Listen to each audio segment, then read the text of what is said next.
Game time decisions on Fantasy Sports Network continues. Let's bring in Joe Lisi. I join Joe and Rich Sermonello every Saturday morning at 10:39 and 11:39.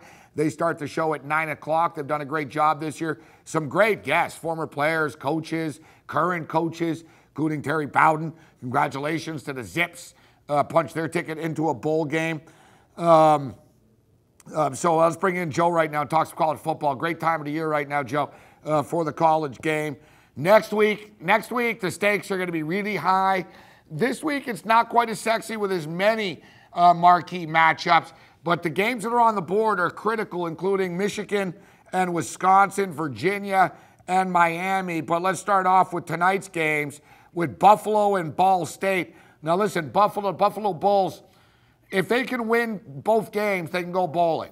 But they have to go to Ohio next week, they host Ohio next week. My bad. They host Ohio in Buffalo. So they got to give themselves a puncher's chance tonight. They should win the game, but do they win by 20 against Ball State? Ball State are real bad, Joe. Yeah, you're right, but they've won 3 straight over the Bulls. I would take the points here. A lot of pressure on Buffalo to become bowl eligible. They might win, but I think the 19.5, 20 points, just a little too much. I would take Ball State in this matchup to keep this game close. I don't know if the Buffalo Bulls have ever been favored by 20 points in their school history. Seriously. Let alone on the road. I can't do it either. I'm going to go over 57 because Ball State's defense is that bad, so I think Buffalo will score, but Ball State can score, 21 points or something like that. I'm with you. I don't want to be laying the number here. In a similar situation, I'm not in a hurry to be laying the number in this Tulsa USF game, but I do think there'll be some points put up on the board. South Florida 8-1, disappointing to them, that they've got the loss. But with that being stated, they're still playing for a conference championship. The question is are they looking ahead to that tilt with Central Florida next week in Orlando against Tulsa? What do you make of this one? USF are 22-point favorites.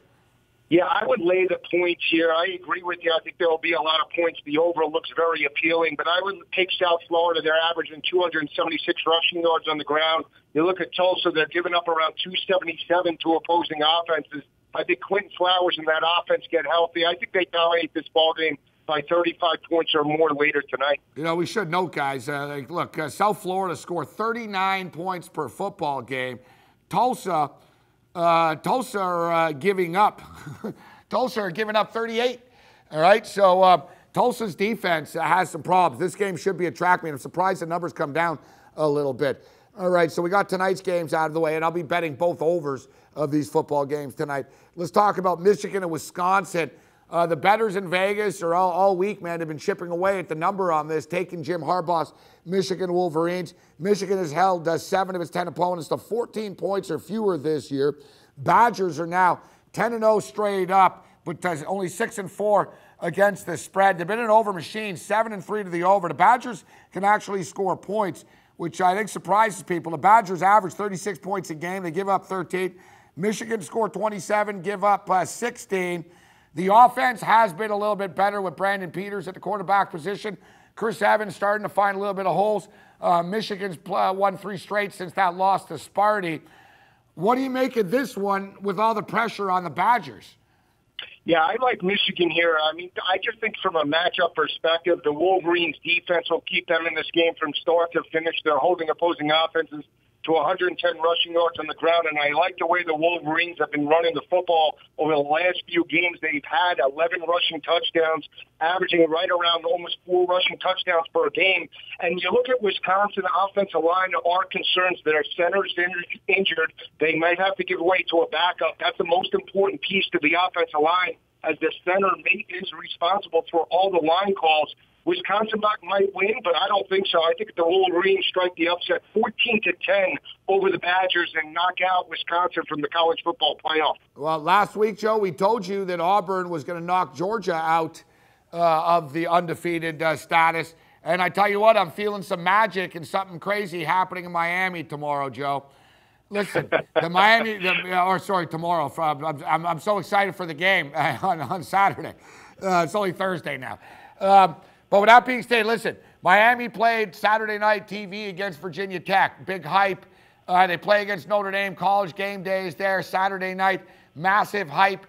Now suddenly you're playing at 12 o'clock Eastern, bizarrely enough, like the Michigan-Wisconsin game actually is. All the two big games of the day are early. I don't know what even's going to be on TV the rest of the day, to be honest with you. But Virginia, man, 6-win team. Bronco Mendenhall has done a great job with this team. Already exceeded expectations, already punched a ticket into a bowl game, playing with house money, getting 19 points. I think Virginia are going to scare the hell out of the Miami Hurricanes in this game. Give me the points. Yeah, I'm with you, Gabe. I really like Virginia in this matchup. I think it comes down to their secondary holding opposing offenses to 180 passing yards per game. Over the last 3 games, that number's 169 yards per game, and they do have a senior quarterback in Kurt Benkert that has thrown 21 touchdown passes. And this defense is rock solid in third down defense, holding opposing offenses to 33% on third down conversions. That's been the cause of concern for Miami's offense. Entering this matchup, Miami's only converting 29% of third downs. I think that's the difference. I think Miami wins, but I think this game is very close. Miami 37-30 over the Cavaliers. I like where you're going with that. I think it's going to be a higher scoring game as well. I like the over 50.5. I think Miami will survive, but it's a lot of points to be laying to a Virginia Cavalier team that's going to be coming in here trying to make a name for themselves. All right, here's a game, Joe, on the way out. We're only got about 2 minutes here. Texas and West Virginia. Saw an interesting quote from Tom Herman. You know, they're 5-5, and he said he's a little disappointed that they haven't won a game that they weren't supposed to win, right? So they've been underdogs, and they've come close a couple of times, but it's bothering him. And he's been saying this for about a month now, actually. I remember he said this a month ago. He said, we need to win a game that nobody expects us to win to make this, that's to me a success. Well, now he's calling this game. West Virginia are only favored by 3 points in this football game. Is that too low? Are we giving too much respect to Texas? And Texas need one more win to get into a bowl game, but West Virginia is still alive in the Big 12 picture. What do you make of this one? Yeah, I think Texas is a live dog here, and I think it comes down to their defense. They're holding opposing offenses to 115 rushing yards per game, and more importantly, 27% on third downs. They do have 25 total sacks as a defensive unit and are +5 in turnover margin. And West Virginia's offense, in terms of rushing the football over the last 6 games, they're a one-dimensional offense. They're only rushing for 115 yards on the ground over the last 6 games. I think that's the difference. Texas forces Will Grier into mistakes. I think they get the upset this coming weekend, 35-31. Keep in mind, West Virginia does have Oklahoma on deck next weekend. Joe Lisi, great stuff as always, my man. It was a pleasure hanging out with you a couple of weeks ago. I look forward to doing it again. We've got to go to one of these college football games together one of these days. But we'll speak Saturday, my man. Anytime, Gabe. Love the show. There's Joe Lisi with us. We take a quick break. I've got another Dirty Dozen picks for you.